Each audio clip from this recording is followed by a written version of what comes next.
What's up, guys? I haven't really made a video talk about new games in a minute. I'm excited to present to you this top 10 list. These are the games that I'm the most excited for in fall of 2023. So let's kick things off here with Alone in the Dark. Coming from THQ Nordic, this franchise is coming back. It looks actually really good. Admittedly, I don't love horror games. It's not like I'm too scared to play them. It's more like they just don't usually click with me as much. I like a lot of action, but the action in here does look cool. It looks like you're gonna be taking on some pretty interesting enemies and creatures of the light. We've got a storyline with an investigation at some sort of house for mentally, I don't know if you want to say unstable or insane. Alone in the Dark looks good, and I'm very interested in this horror experience. BANISHERS Ghosts of New Eden takes the 9th place on this list. This game is coming from developers from Focus Entertainment, Don't Nod, very well respected for making games with interesting storylines, as well as giving us some difficult choices to make. I'm interested to see this game use similar systems,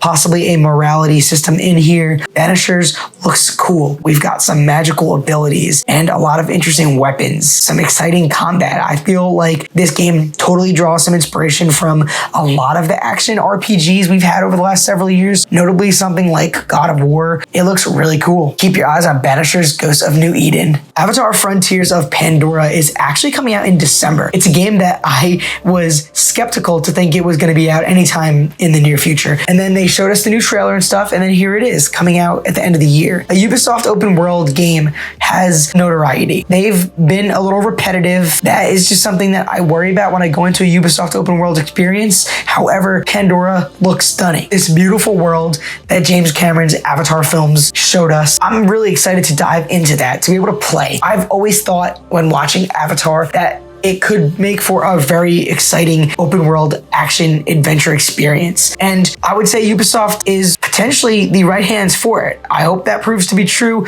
with this beautiful game, but it looks interesting. I'm excited to explore through many different means. Of course, flying is one of them. Seeing all of the lore and what they do with it. And a first-person perspective is pretty interesting too. A new Assassin's Creed game is something we were getting a little too often. Now it's been a few years, and it feels like those years flew by since we last got Assassin's Creed Valhalla, which I thought was awesome, but bloated, a huge game. The last 3 mainline Assassin's Creed games were open world RPGs that felt like they were too big. And now I'm kind of happy to have a smaller scale Assassin's Creed game with a return to form of being more narrative driven and stealth action oriented, a linear experience. I'm sure there's going to be side content. I'm sure it's not going to be a short, small game, nor do I want it to be. But I'm admittedly pretty excited for a lesser scale Assassin's Creed game. I hope that the story is good. I'm looking forward to exploring Baghdad at this time period. It looks pretty interesting to me. I love the franchise. I've played pretty much all of the games and have always really appreciated what Ubisoft does with Assassin's Creed, and I'm interested to go back to the older form of it, but with modern innovations. I think that should be very cool with Assassin's Creed Mirage. It's so cool to think that Nintendo has Super Mario RPG coming to the Switch in a beautiful, full-blown remake. Super Mario RPG is a game that I've actually never played. It's funny, I was just watching some videos the other day of people talking about the preservation of old games and stuff. Games like Super Mario RPG Legend of the Seven Stars are pretty hard to come by on newer hardware and everything. And now we're getting a remake, and this is cool because we're getting an older game that is a cult classic, if not a very, very well-renowned classic Nintendo game. We're getting it in a beautiful new coat of paint, so to speak. They're going to be innovating on the gameplay, but it looks like they're still keeping the core of what Super Mario RPG was. But I love the visuals and the art direction and everything, and I'm just really excited to see what's up with Super Mario RPG as somebody who loves the Mario games and has never experienced that classic RPG. Yeah, now before I give you guys my top 5 most anticipated games of fall 2023, how about I throw you 3 honorable mentions your way, games that didn't quite make the cut, but I'm still pretty interested in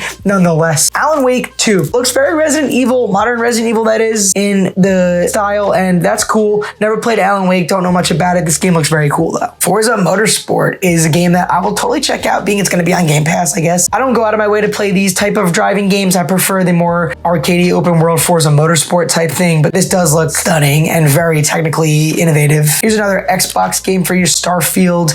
I just unfortunately never clicked with Fallout and Elder Scrolls. Those games never really did it for me. I've tried them, so I really don't see Starfield doing it for me, but I'm still interested in it, especially because it is different. We'll see. Guys, there's a new Call of Duty Modern Warfare 3, and I'm a little surprised because we just got Modern Warfare 2 last year, right? But Activision, I guess they want to keep Modern Warfare going. They're going to carry over a lot of stuff for players of Modern Warfare 2. Warzone is obviously like their biggest thing. I like Call of Duty a lot. I play it every single year. I'm one of many that always get it in the fall. I don't really have any reason not to want to play Modern Warfare 3. I don't have much else to say. It's Call of Duty. I'm going to get it. I'm going to punch in a lot of hours with it, and I'm very excited for that in this November. All right, so here's a good one for you. Lies of P takes the 4th place on my list. This is a very interesting game to me. First and foremost, I absolutely love the idea of taking the story of the adventures of Pinocchio and adapting it into this big action RPG. It's dark and gritty. It seems to be a pretty large-scale world with a lot of weapons that Pinocchio will be using and different magical abilities, fighting all these different types of interesting-looking enemies and monsters and puppets and stuff. It looks so cool. It has this vibe to it that I just love. It's interesting. It's kind of fresh. To take the source material and create a Souls-like type of game here, I think Lies of P looks very polished too. The graphics and the gameplay and stuff just look really good. I'm genuinely excited to play this game next month.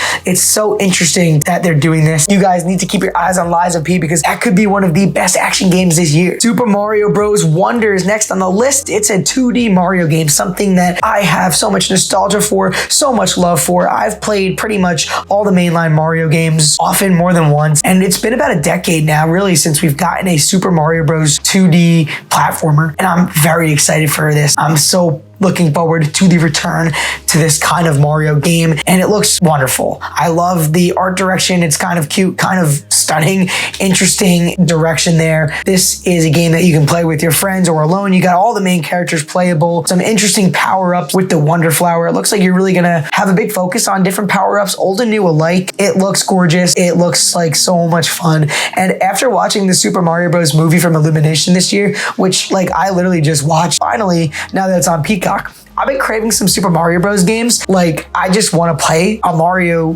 platformer. So I can't wait to see what Super Mario Bros. Wonder is all about. I got Mortal Kombat 1 next on my list. This game is coming pretty soon, and I cannot wait. I'm so hyped to play more Mortal Kombat. I played the hell out of Mortal Kombat 9, as we call it. Same with 10, and especially 11. And then Injustice and Injustice 2, I also loved. I'm a little surprised that they're doing a Mortal Kombat game again because I expected a new Injustice, but I don't know much about the Injustice comics or what they have going on behind the scenes with DC and through Warner Brothers and stuff. But hey, I'm all for another Mortal Kombat game, and it has been a few years now for sure too. So you know NetherRealm's been cooking this up. They've been putting a lot of work into it. Graphics look absolutely amazing. It's as violent and disgustingly gory and brutal in the best way possible as you'd come to expect from a developer that really never misses with their violent action fighting game. Mortal Kombat has just been incredible since NetherRealm Studios has been doing it, and I can't wait for this. Mortal Kombat 1's got an amazing roster with a great story to tell there, something kind of interesting and a fresh take on that narrative. It's just gonna be so awesome. It looks so badass. I can't wait.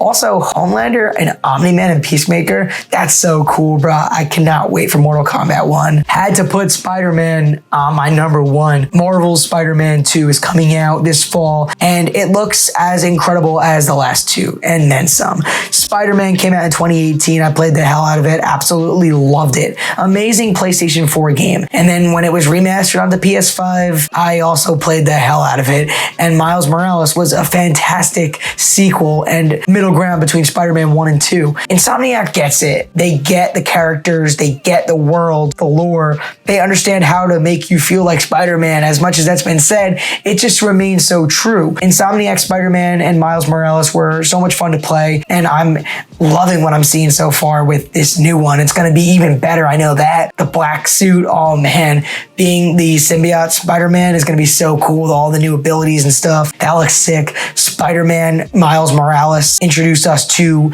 being able to play as a Spider-Man with new abilities. And those are really fun. And Miles is such a great character. And we got so much of his world and his people. Now we're going to get to see the best of both worlds. You're going to be able to play as Miles and Pete. And also, I feel like they're going to fight. And that's going to be so cool. Introduction to Harry Osborn, who they've obviously talked about. He's obviously been there, but now we're going to see him introduced to the story. I guess he's going to become Venom, and that's going to be crazy. Venom's going to be awesome. Kraven the Hunter, badass villain. Love the idea of him hunting, looking for this challenge. That's going to be so cool. I love what I've seen in all the story, cinematic, and gameplay trailers alike. Marvel Spider-Man 2 is set out to be one of the best games. I really have no doubt in my mind. I think it's going to be amazing. That is why Spider-Man 2 is my #1 most anticipated game in the fall of 2023. It's an exciting time for game releases, guys, as it always is in the holidays coming up. So let me know in the comments below, what are you playing this fall? What are you the most excited for? And feel free to subscribe and go check out some of my other videos. I talk a lot about video games, films, shows, and I do a lot of other random stuff too as a videographer and a video creator and stuff. I just love it. So if you subscribe and, you know, throw me a like, that helps a lot. I appreciate you guys. Like I said, let me know what you're playing this fall. Thanks for watching, and I'll see you guys all in the next video.